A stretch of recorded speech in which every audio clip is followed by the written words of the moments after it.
Okay po, mag-share tayo ng basic regarding this bulb na nandito sa table natin. Ito po tinatawag na fixtures downlight resist. Or ito po is fixtures downlight resist without cover. Ito naman po, fixtures downlight resist with cover. Ito naman po is fixtures square downlight resist. Yan, may cover po ito. Ito po yung hinahanap ng iba na gusto sila ng mga pin light resist na bulb type lang yung pinapalitan, hindi yung buo talaga. Okay po, ito po yun. Kung mayroon kayong ganito sa inyo, ito po is pictures lang. Bulol ako talaga. Ito po yun.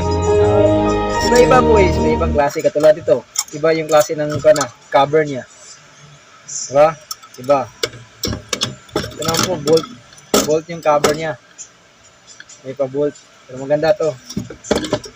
Ito naman po, twist lang. Yun. Ganun lang. Balik. Yun. Ulitin ko po Ito po yung isang pin light na bulb type.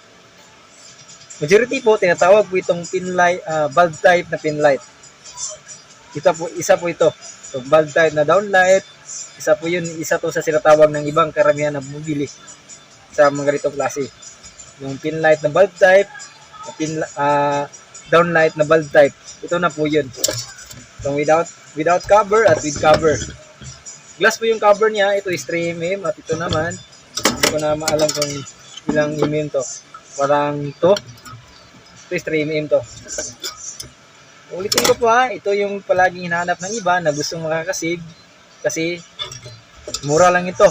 Tapos ito naman yung bulb, mura rin. Kasi pag nabusted yung bulb, papalitan lang. Yung size po dito ng bulb is 827 na, yung standard na parati natin ginagamit sa bahay. Okay po? Yan lang po yung basic natin.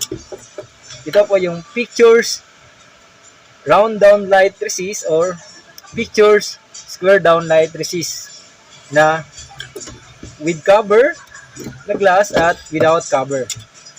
Ito po yan. Yan lang po yung basic. God bless po.